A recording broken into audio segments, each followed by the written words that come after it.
You're listening to Dramas Over Flowers with Saya, Anissa, and Boroma.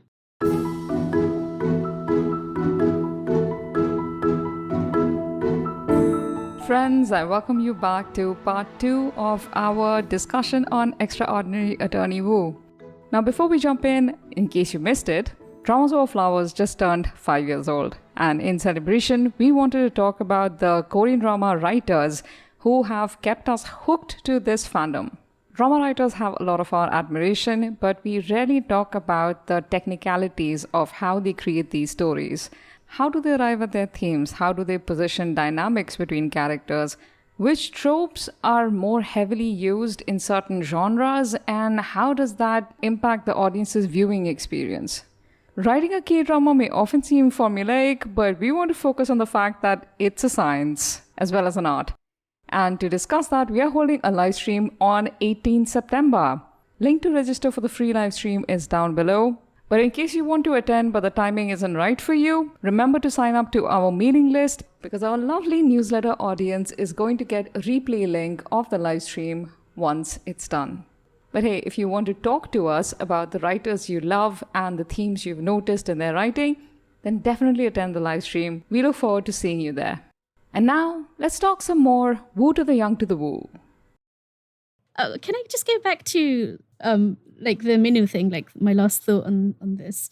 Like I was saying to you guys last night after I finished watching it that, okay, having finished the show, I'll give Minu a chance. I didn't mean that he had been redeemed or that was an okay place that he had gone to. But I do feel like he had taken the tiniest step in that. See, here's the thing, like with what Zainab and Isi, you were saying about the dehumanization and how that the prejudice of something like ableism or racism comes from such a deep place of dehumanization. And I actually think that if the writers had the capacity and if you were to imagine the next 10 episodes, that at the very end of episode 16, or sort of the very end of the show, you get this sense, or I got a sense, that Minu is finally entertaining the possibility of Yongwoo's humanity. Like, she's not this threat, nothing but a threat. He's actually beginning to see, hold on, she's a person too. So once you go on that journey of being able to humanize a person, sympathy is the first step, right? Then you can move on to empathy. Then you can move on to just being able to change the way you see a group of people or a specific person. And changing the way you see one specific person may open the door to you being able to generalize that thinking to anyone who's like her. That development potential exists, and I see Zainab making a face that she doesn't believe it. And I don't disagree. I was just thinking like a character that has been has kind of gone through that, but that was like a multi-season arc, and is like, I just feel like that's like the main issue of this drama, whereas they brought so many like issues, but then they didn't have the capacity, or like they just kind of dropped the ball where they just didn't answer any questions. And That's honestly, true. like none of the characters really went through very much development. Like I feel like they're all in a very similar place to where they started. Even if they did like bring up some issues, they just never successfully concluded them. Which show are you thinking of? Oh, I was thinking about Zuko from Avatar. He came up. Did he come up in our conversation about something else? Yeah, he did early on. Yeah. No, we were. Oh, we were. Oh, no, we were talking about different drama. Different drama. Yeah. We were talking about Arsenal Academy. But Zuko is such a good example because that was the issue, right? Yeah, exactly. Yeah. He's the colonizer in this situation. Yes, exactly. Yeah. Well, that's a high bar. Yeah, that is a really high bar. But we needed more scenes with Kwon Minu and Woo Young-woo, just the two of them, and Kwon Minu facing his issues with her head on and not via Soo-young. He never really directly tells Woo Young-woo what his problem with her is. He always does it via other people or through passive-aggressive blog posts and stuff like that. And he's really we needed that confrontation to happen for any further development. Because if you allow Woo Young-woo to defend herself to this guy's twisted logic, she would have done a brilliant job The rest of us would be fumbling. Oh, this reminds me though, that one time where she does get semi-confronted, or he semi-confronts her with the blog post. Not confront, I was just going to bring that up. Go ahead. Yeah. Is that the way that she reacts to that is, oh yeah, he's right, I have been given an advantage because of, know. But that wasn't even true. One, it wasn't even true. Two, but she didn't know that. It was presented to her as if it was true. Like her own father presented it to her as if it was true. And the thing is, the drama itself models the But they made her initially be apologetic for receiving the supposed privilege. Because people around her told her that that's the only reason you had the job. You know, this is what happens, right? That when somebody is put on the spot and is told that you have had something done for you and you have no defense because you had no control over that situation, you are first apologetic because you have no other data and you didn't want to have harmed anybody. No, but you know you're disadvantaged. You know that system doesn't favor you. She knows the system doesn't favor her. You might know Why would that, she then say that, oh, no, that's really terrible. I did, in fact, receive an advantage. My co-workers didn't. Because Uyuho's character, this is consistent at least with how she's been written from the very first episode. Anytime she does something, quote unquote, different, she apologizes for it. She says, oh, it's because she explains it. And often she apologizes, or she explains in an apologetic tone. It's because I'm different. Yes, because that's how she was raised. That's how she was raised. Exactly. To understand that there's something that's like off about her. Like her dad has always been like, oh, like you make me feel lonely. You make me feel sad. Like he loves her a lot. But at the same time, like those are the messages she's been saying. The dad is the real villain. That's what I've been saying. Dude, I have gotten so much hate on the blog post for saying that. Do you really want to go and say this in public? No, I'm kidding. Say it, please. It's fine. I'm fine with being canceled. Like, yeah, that's how I personally feel. The dad is the real villain. Like, honestly, even like unconsciously, he still ends up doing villainous. Like, all the bad things have been because of him, because of his choices. Honestly, like. Also, thank goodness the guy didn't become a lawyer because he's stupid. He's so stupid. Like that junior woman, like the CEO of Hanbada, did not know that Woo Young-woo was, at least she could have suspected, but she didn't actually know. He went to her office and just told her, just handed her a card. Like, yep. Oh, you know what? At the same time, I'm not willing, even though he's done these very inadvisable we like things. Him, Saya, but like we also have issues with him, and it's like somebody's choking us and stopping us from saying that we also have issues with him. It's like he can only be a good guy. No, we also have issues is one thing, but like I don't want to sort of wholesale say he's the villain. He is. No, he's not. He's a person. Villain, he's a human. He's done lots of stupid things. Sure, but he also raised her. I resent that the dad gets to be a human and the mom is like absolute villain personified, even though she was written in such a half-hearted way. Like, what was this villainy? You come to the dad and be like, go off to the state, and then have no touch points with him after that. You're having this entire, like, this confirmation hearing come up. Apparently, you're very scared about your position, but you're doing absolutely nothing actively to affect the lives of, like, if you want these people to go into hiding, you're not actually doing anything. You sick Kwon Min-woo, this dude you barely know, onto your daughter and like get her fired. This is the most half-hearted villainous effort ever.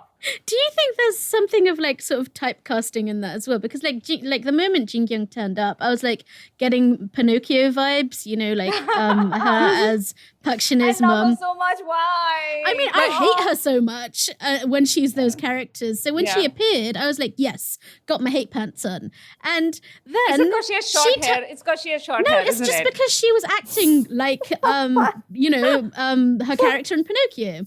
But then she stops acting like that. And you have that amazing scene, you know, the one that you wrote about, where they have that conversation and she asks, do you resent me? And then you're like, oh, maybe she's not a villain. And then you're like, this is Jin Kyung mastery, because she makes you hate her so intensely. But then she's so good at this very complex emotion. And you're like, oh, but then she regresses. The drama was all downhill from there. Yeah. Unfortunately. And then you're like, that's so disappointing. She should have exited stage left at that point and been no longer any part of the story. Because it was a perfect closure point. Yeah, see, this is what I kind of, my conclusion about this drama is that It was both too short and too long. Like it was too long for telling the story that it told, but it was too short for not finishing off all of the things that, you know, all of these loose like development lines and arcs and these things. Like if you had a few more episodes, maybe you could have developed those things a bit more. You could have given us a better send-off. You could have put Youngwoo in a better place. That was not Hanbada. You could have had Myung-suki maybe becoming her new boss in a new firm. Yeah. I think if the drama had had more episodes, they would have still fumbled the ball. Like, Right, but this is I kind agree. of like this is the quandary of the show. It's like, you know, a film writer writing a drama, they just run out of steam at a point. Like being able to tell a 16 Not only a episode film story. writer, a writer who has only written one film, and it was about an autistic witness. Right, well, yeah. And her whole thing was like, what if a witness to a crime was autistic? How would that change the crime? Like the show needed a co-writer that was a drama writer. Yes. Because it Yes. did feel a lot like a procedural in a way that could have been better than it was. I think, yeah, they just, you needed another So- writer. I want us to talk about Junho and Youngwoo, and I think we really need to. But like one last thing I do want to say about like the writing of the drama as a whole is like what really disappointed me about this is like in the first half you saw a lot of the realities of what somebody with autism in this that presents in this specific way, and like how, you know, the situation that Youngwoo is in, like how that would play out in a way that really made you think that like they were showing you all of this because they were going to deconstruct it or like challenge it or, you know, bring up the problems with it or like resolve it in some way. And by the end, it was like, oh, well, they're just showing us. That's it.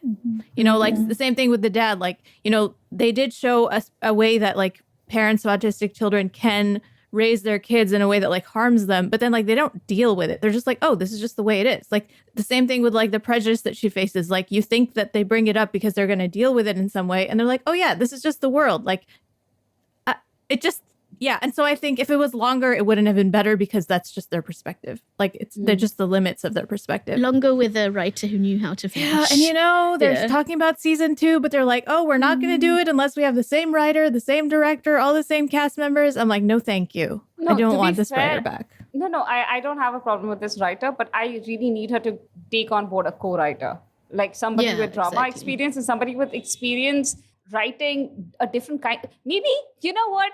I don't know why. Maybe the writer of Be Melodramatic. I don't know why I think it would be a perfect fit for this drama, but I suppose she's like too busy right now.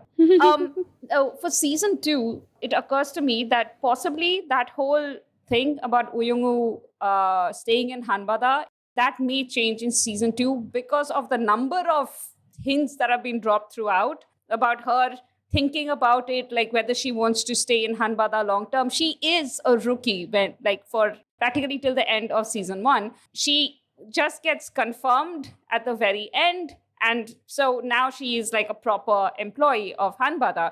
She can leave a year later. I mean, usually you don't really have lawyers making decisions this big, like in the first 6 months of their employment. You'd have that happen a couple of years into, you know, working in a company, and you're realizing it's never going to change. I have to change, and you move out and work for somebody different. And she's starting to have opportunities. She has the lawyer from episode, what was it, 13, 14? Something like that. Yeah, and then she also has most likely Myung-suki, hopefully deciding to leave and start his taking own little Uyungu with him. Yeah. I really don't see Uyungu thriving under anybody the way she thrived under Myung-suki. And we haven't really seen her in that kind of an uncomfortable situation. I don't think Rani Jang kind of it was representative of all lawyers that she would work with and under in the future. Like, he was just out and out horrible. It's like Myung-suki was the best and Rani Jang was the worst. I actually think that he's quite representative of the kind of boss she could expect to meet. Yeah. Utterly And incompetent. Choi Tae-hoon is great. Can I just say I love Choi Tae-hoon? He's I love awesome. him. He's so awesome. good. Even when you hate his guts. Can I just add one thing before you move on? Yeah, I also want to add something. Go, Sarah. Okay. I did get the sense, though, and because by the time the end of the show rolled around, they were in talks for a second season. So I do wonder if they left a lot of those threads open because they thought they would pick them up in a second season. And this is why second seasons are the worst. Just like finish the story. Just give us the whole story. And if you get a second season, then start again. gosh. But doesn't it feel like some parts of these definitely it felt like they wanted a second season and Yeah. wanted to leave some Right, it stuff. was. Yeah, that's exactly what I'm saying. Like the things, a lot of the things that we're dissatisfied about, like her I staying hate at her that. mother. Yeah, I me too. do think that is very much down to sort of maybe angling for that second season and starting a development point there. The thing that I wanted to say was so the interview that we mentioned early on in this episode, it was a Newson interview in Korean with the writer and director, which Anissa painstakingly translated to English, and it's available on our blog. We'll put the link below. Definitely, We keep give calling a it read. an interview. It's actually like a press conference Q&A. So it wasn't like one person sitting down. It was like all the reporters from different outlets kind of asking them and them responding. Just wanted to clarify that. Yeah, exactly. And there is a specific line Anissa's translated, and it's by the writer Moon Ji-won. And I think this is, okay, let me just read this out. This is the translation to English, by the way. She says at one point, she's talking about a writer's effect on like the morality, the themes of the story. And she says, when the creator tries to say something through the work, the viewers quickly feel that and become bored. So rather than trying to say, I'm careful not to speak, I didn't write lines like, let's live like Cho Soo-yeon, let's not live like Kwon Min-woo, except she did. She did.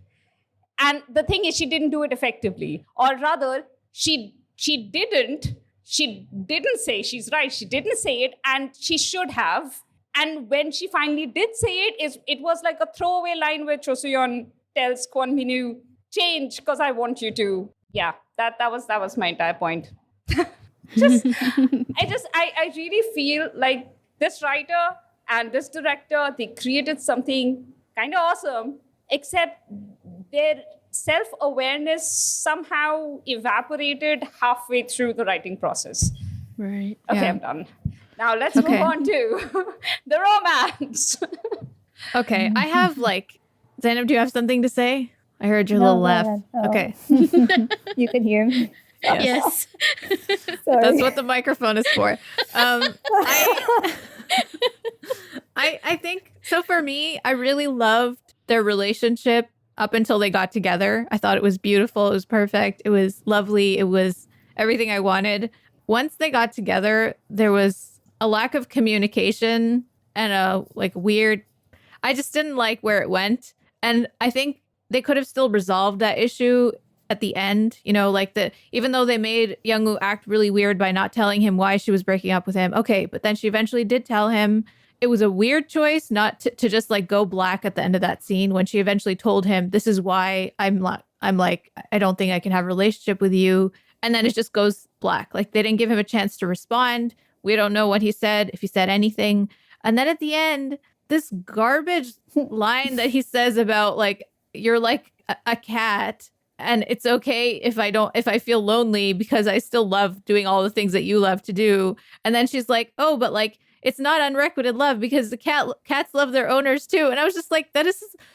So I know, you know, like the line with where the writer was talking about how like when she found, you know, Kang Tae-ho and he described how this metaphor of like with an autistic person, with a relationship with an autistic person, it's like you're taking a cat for a walk and you just have to like let the cat be independent, but then just like help them when they're getting close to danger. Or, I mean, I have heard that there are people, like I personally am not autistic, but I've heard from autistic people that like they like that metaphor and that some people do use that metaphor of like comparing neurotypical people to dogs and autistic people to cats. But I just feel like when it's coming not from that person, but when it's like externally coming from someone else, I don't know. I still feel uncomfortable with it. And even if they were going to use that metaphor, like the way it was written into the script made me feel very upset. I don't know. I want to hear y'all's thoughts. I know Zainab, pretty much you feel the same way as I do, right? Yeah. That was I a have thumbs an up from insert. Zainab. I mostly agree with you guys. I have read a lot of posts by autists on Tumblr and mostly on Tumblr, actually. Been on Tumblr a lot lately. Your new home. Yeah, you know. And a majority of them have liked the metaphor, but they mostly were talking about the interview. In the interview, she mentions that Kang Tae-ho said that the way he envisions his performance, his scenes with Woo Young-woo, is like an owner trying to, or like a person trying to, walk their cat, and they just go wherever they want to, and the human tries to like make sure nothing bad happens to them, and a lot of people really like that. And because this metaphor went all over the internet, even when people didn't actually have access to the translated thing. And a lot of people were like, yeah, we get, yes, actually, like, don't try to hold our hands or constantly, keep us in a protected space. Let us wander around, just, be available so we can fall back on you. We like that. This is, again, this is not homogeneous. Some people feel this way. Some people like the metaphor. However, the writer then using Kang Tae-ho's metaphor in her own writing, or why should I just blame the writer and director, since they clearly were working together on the script, deciding to put this in the script and also letting Kang Tae-ho say it. It's that's gross. Awkward. Yeah. That is Also, seriously awkward. yeah. So again, yesterday, while I was typing out my furious notes on Kwon Min-woo, I saw a post by a Korean artist who said that this cat line, the line wasn't that owners are usually in an unrequited love with their cats. It was, the word he used was apparently not owner, but butler. It was a term Chipser. Yeah, I suppose so. I don't know what the translation was. But they said that it's a common word used by cat people in South Korea to refer to themselves as cat butlers and not owners, which I honestly find super endearing. Anyway, so that was actually the line. It wasn't that the owners love their cats, it was butler. Technicality, I understand, but I just wanted to put it out there. I mean, that's cute. And I was too angry to like hear it. I was just reading the subtitles, but I still feel like the sense is similar. Okay, go ahead, Zainab. Yeah, no, that's just what I was going to say. Like, even if I just feel like the whole context of that, like having your boyfriend say that to you is, I don't know. And then like, it doesn't matter what you call it. That relationship is still like owner and pet. Yeah. So like, yeah, I just feel like no matter how you describe it, like the pet and the human are never going to be on the same level. They're not equal. Yeah, they're never going to be equals. Like, some people consider their pets their child. Some people consider it like their pet, but like it's still, that is your animal. Like, I think you understand what I'm saying. Sorry. Right. But like, this is a relationship.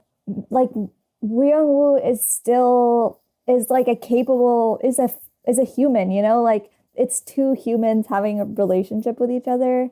And so I feel like for him to say that to her was just kind of awkward, especially like at a point where they're trying to get back together.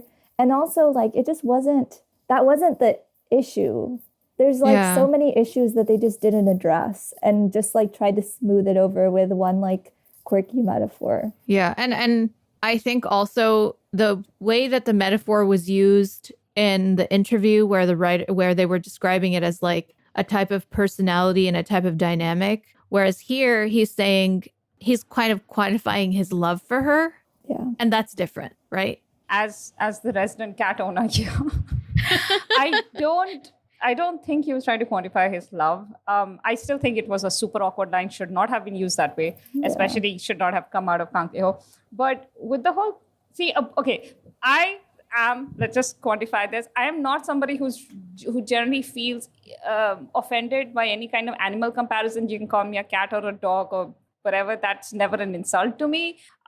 Even though I understand that there are social, what do you call it? Like tags to these kind of comparisons. But especially when you're trying to see something about a person's personality or like connection or relationships, I understand that the language has slightly evolved and I don't feel offended. So when I hear metaphors like this, I don't really hear a human is being equated to animal. I hear that because we humans tend to use examples to try to explain very difficult concepts, and we have had a deep relationship with animals for millennia. This is an easy example to reach. And it's also that one of the is relatively more consistent, even though shallow things that the story had done in the last few episodes is in their relationship. in episode, I think 13 or 14, when Uyong-woo sees Myung-soo-ki's relationship how with his ex, and how the ex basically said that he'd always made me feel so alone. It wasn't because Myung-soo-ki was autistic. It was because he was obsessed with his work. He was a workaholic, and he forgot about his wife sometimes. And Uyong-woo recognized that in herself and realized that this is a problem that she and Juno already have. But because she's autistic, she just decides that this thing cannot be resolved and breaks up with him, which, as we have covered, seemed a very uncharacteristic thing for her to do, especially not explaining it. But since that was her problem, the conflict was that she thought she made him feel alone. When he presses for an explanation much later in episode 15 or 16, she says, "But I do make you feel alone." And he apparently couldn't come up with a reply to that because it's true. She does make him feel alone. This is a very consistent thread that they used in the last. I don't think that is the only problem they have. The fact that the guy has no background whatsoever is one of the bigger problems. So he's literally like a cardboard cutout, doesn't have like a 3D. Anyway, so them addressing that part, how you can feel alone even when you love someone, something, to say that when I love my cat, even though the cat is moody and doesn't pay me much attention, doesn't let me cuddle the cat when I desperately need to cuddle the cat, some affection, please, I still take great joy from caring for the cat. That is not a bad metaphor. It was just used in the worst situation possible, is all I was trying to say with everything I just said. Okay, I'm done. Yeah. I liked it in the interview because I felt it was very illustrative, and as a metaphor, it was really useful. But then the way that it came out in the show, you're right. Like everything that you guys have said, it wasn't the thing. But I guess this sort of points to the problem of, like, you know, the perfect man, which Juno was. He didn't develop. He didn't need to develop. He didn't have backstory. He was just this kind of reactionary figure who was able to take Young-woo in all of her various expressions of herself, which to a point is, you know, amazing. I remember texting you guys like episode 8 or 10 or something saying, I'm fine if this is just a romance for the rest of the drama. But yeah, then it did all of those uncharacteristic things. And I think my problem with this towards the end, you know, as you watch their relationship go through the unraveling period, is that it placed Juno in this position of being her caretaker at all times. And it's one thing when you see that relationship between Young-woo and her father, because the father's job is to be the caretaker in that relationship, at least for a very long time. And in Young-woo's case, longer than maybe for, you know, neurotypical children. So in that situation, you understand that there's an inequality that is sort of inherent to the relationship. But when you bring that to a romantic relationship, I think that's really, it's a problem. You know, people need different things at different times. There are times in our relationships, in our romantic relationships, where you do need to have that care taken. And there are times when you will be the caretaker. Mm-hmm. Like, there's got to be a kind of a mutuality in a romantic relationship, which I feel this relationship is robbed of when you put it in that cat situation. Because it's saying that Juno's role is the giver and her role is the taker. And rather than giving an opportunity for Young-woo to be confronted with the fact that she's not emotionally giving enough to Juno, like, she can be told that. She's an adult woman. Even if she's autistic, she can be told by somebody that she has these feelings for, and who has these feelings for her. I need you to give me more emotional mutuality in this relationship. And she has to do the work for that. Like, because she's autistic doesn't mean she's unable to do that work. She needs to be told that she needs to do that work. Correct. Because, you know, autistic people can be very literal minded, and you need to be explicit. Like, you need to give clear and specific instructions for her to be able to do this thing. But to be like, you know what, you can go your own way and I will sort of just be here as the receiver of your autism. And this, I mean, in a very literal sense of your self-focusedness, then you're shortchanging the relationship. Like, you're saying that we can't place demands on autistic people because you're immediately like undermining their capacity to do that. Not everyone will be able to do, express that mutuality in the way that you want it, but you have to find that out. And many people will be able to.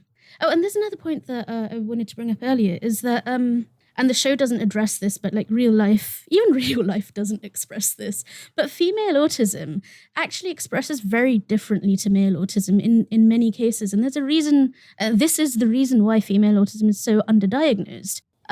Because, women, girls undergo different kind of social conditioning from like the earliest age. The way that they express their differentness or the way that they do not express it it's such an intrinsic part of the female autism experience that, it's just the character of Young was like this classic Aspie, like the way that you expect to see, we don't use the term anymore, but it's still quite an easy shorthand to describe someone at the higher functioning end of the spectrum.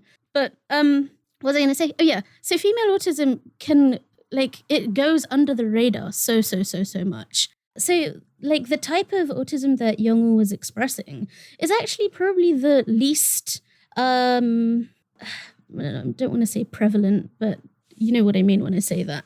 Probably the one that you're less likely to experience in your real life.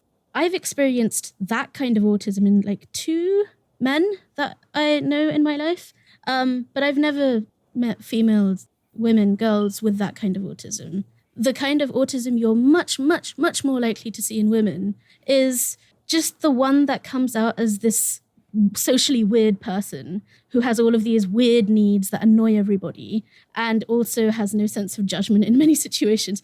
There was this part in when they went to Jeju Island and Suyeon was being annoyed with what's her name? Youngwoo about all of her sleep needs. I was just chortling all the way through it. There's a reason why I can't sleep over anywhere. Because I have so many sleep needs and they embarrass me. It has to be like this. It has to be like that. It's annoying for other people. And I understand it's annoying for other people. So, we solve those problems by just not going into those spaces, right? Not putting yourself in the situation where you have to act more normal than you're capable of acting. And, yeah. What was my point with that? I don't even remember.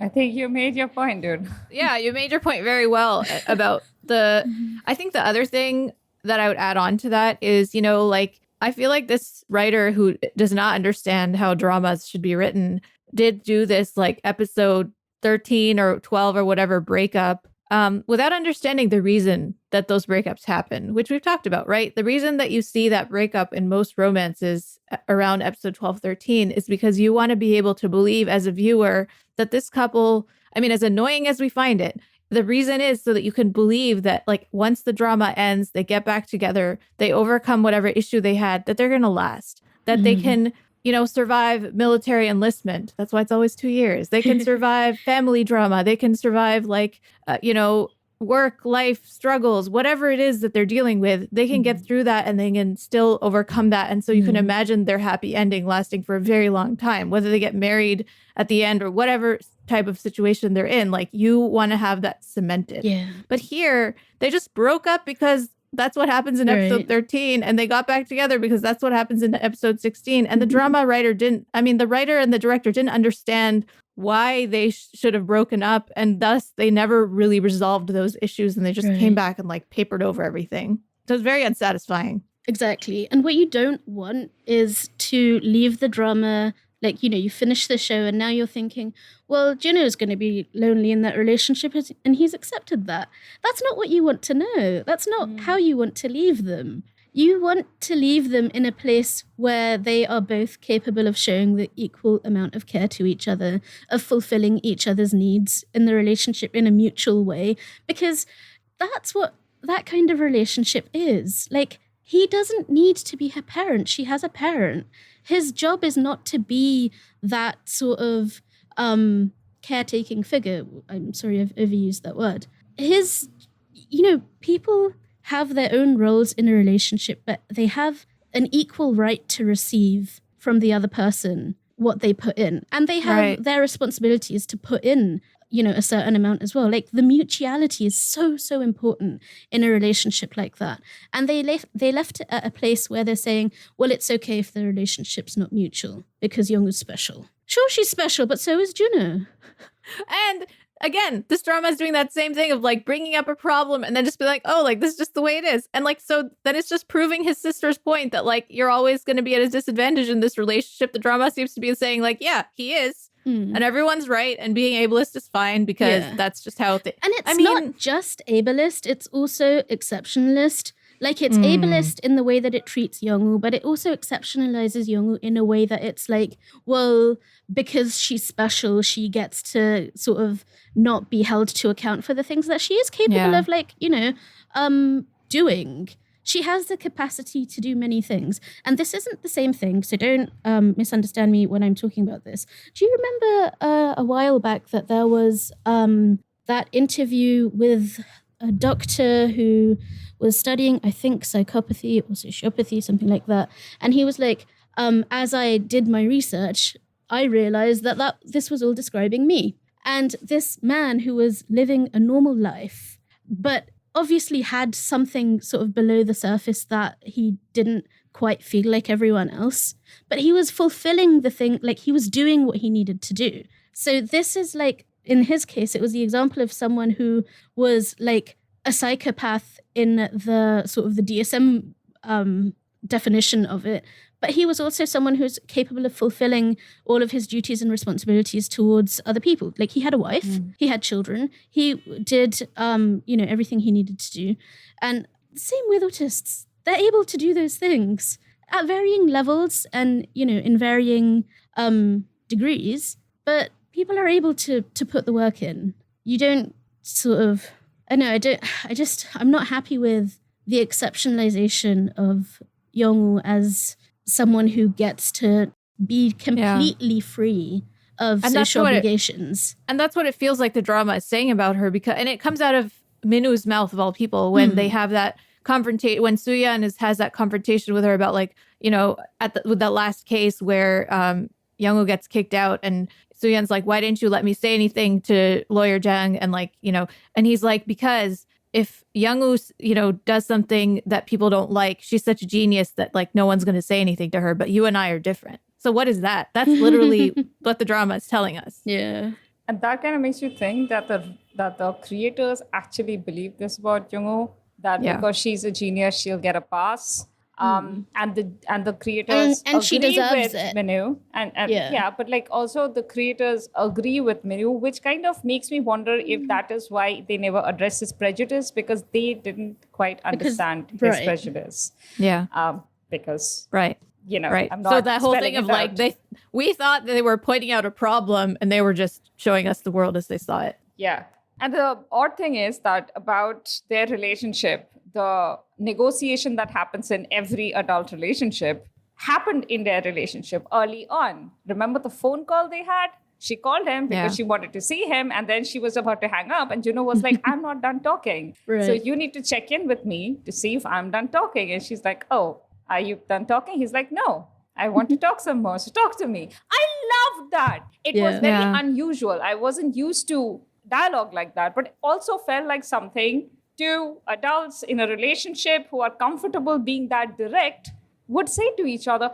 How did we go from there to I sat beside you 3 hours at an arcade and didn't tell you that I was bored out of my mind? How did that happen? Yeah. And we needed to see how it happened. We needed to see if Juno was going from I'm clear and direct with her to I need to compromise in his own head. We needed to see from Juno's perspective why he thought that was necessary. Is it because he was intimidated by how clever Uyungu is and how busy she is with cases, and he didn't want to, like, on top of everything else that she was going through, he didn't want to add another thing with like constantly introducing new concepts to her in that pay attention to me. He felt like he needed to diminish himself. Like, I am coming up with storylines. Why am I coming up with storylines? The drama should have been giving us stuff from... Yeah, that was what I wanted to talk about. That annoyed Yeah, so no, much. I know. I 100% agree. Yeah. So with all of that said, my closing thought on this is that for all of the things that Extraordinary Attorney set out to be, wanted to be, tried to be, and was and wasn't. You do have to kind of acknowledge at the end of it all that one show can't serve all stories. So this one show is not going to tell the story of every autistic person. It can't. And like ultimately, you know, the endgame solution to that problem is have more stories, which is the same thing that we say about, you know, racial representation and other stories about marginalized people and groups, that one story is never enough, but it's a good start. It's a good start. True. Yeah. And I do want to give credit to the director and writer for like explicitly saying that like multiple times in that press conference, where they did say, here's all of our intentions. And we recognize, you know, like they were self-aware about the fact that it did have its limits and that there was something missing from, you know, the portrayal that they brought to us, and that they do hope to see more stories in the future. And they do hope to see stories where like, you know, an autistic actor can play an autistic character. Like, I do appreciate that not only were their intentions good, but they weren't also doing that thing of like, well, our intentions are good, so you can't criticize us. They're like, please do criticize us. We're listening. And I think that's like, I give them props for that, especially because they probably weren't expecting very many people to even watch this. Right. Given, you know, and so like this scrutiny and this popularity was like probably really overwhelming for them. So, you know, I do want to acknowledge that. Zainab, last words. Yeah, no, I agree with everything that you guys said. And I just want to say, like, y'all are so smart. Dude, you are so smart. How are you so young and so smart? She's very smart. Mashallah. Thanks for joining us. Yes, thank you so much. Yeah, thank you for having me. This was great. We need to have you on more often. So like you get used to, you know, like Cutting in. speaking with us also. Yeah, exactly. It's a learned art. Yes. It took us a Yeah, while no, as well. Like Appy's always like, oh, you want to come on this episode? And I'm like, I don't know. Do they want like? We always want you. Okay. Yeah, we So do. You come on come. anytime you want to talk about any Yeah. of That's the what I dramas. told her. But yeah, tell her in person so Yeah, she I was believes like, I don't me. want like she's just forcing her sister. Like, Never. My sister refuses to listen. She's like, I hear you enough from your room anyway. I don't need to hear it. Well, the thing is, like, a lot of times, me and Zainab have such interesting conversations about, like, the movies we watch. Like, we'll go to the movies, we'll come back, we'll, like, have an interesting discussion, and, like, You we guys enjoy need that, to 'cause, start like, recording Yeah. your discussions. That's what. I'd take those episodes. We'll give them to our patrons. I like when I go to the movies with my friends afterwards, like everyone's like, yeah, that was a good movie. And I'm like, oh, I need to go watch a movie with Annie. Like we would have had such a talk about this. Right? Yeah, not everyone is interested in having, like, a critical analysis Yeah. of, like, Yeah. what we liked and didn't like about the movie. Some people are just like, yeah, that was fun. Let's go eat dinner, you know? Yeah. And you're like, is that it? Yeah, I mean, Like, how I need is to that break even this down watching? scene for Yeah. scene. Yeah. Yes, Yeah. exactly. Should we wrap up then with our ending? Let's. Mm-hmm. Zainab, do you want to be found on Twitter, or you would rather not? Yeah, no, don't find me on Twitter. Yeah. Okay, so Can share my TikTok if you want. No, just- Yeah, absolutely. Really? What's your handle? Oh, yeah. yeah, I only have like coffee videos. but her coffee drinks are amazing, so you can go and check out her coffee videos. Yeah, I have to Yeah. start making more videos then. So, what's your handle? Yeah, it's a grape fairy. Grape, like the fruit. Okay, Yeah. so your handle is Grapeberry. That's nice. And where can people find us? They can find us on Twitter at Dramas Overflow. You can find me, Saya, at Not Now Saya. You can find me at Anissa Khalifa _ You can find me, Porma, at Festive Foster. Dramas Over Flowers also has an Instagram at dramasoverflowers _ and you can email us at dramasoverflowers@gmail.com. You can also find us on Facebook. You just search for Dramas Over Flowers. And our website is dramasoverflowers.net. That's where you can find the translated interview that I did of director Yuanchik and writer Moonjiwan. I will also link it in the description. And you can sign up for our newsletter. The link is in the description. And Dramas Over Flowers is part of the Frolic Podcast Network. Find more podcasts you'll love at frolic.media/podcasts. And that's it. That's it. That's it. That's it. Thanks for listening. Thank you, Zainab. Thank you, Thank you, Zainab. Zainab. And we'll catch you all next time. Bye, guys. Bye. Bye.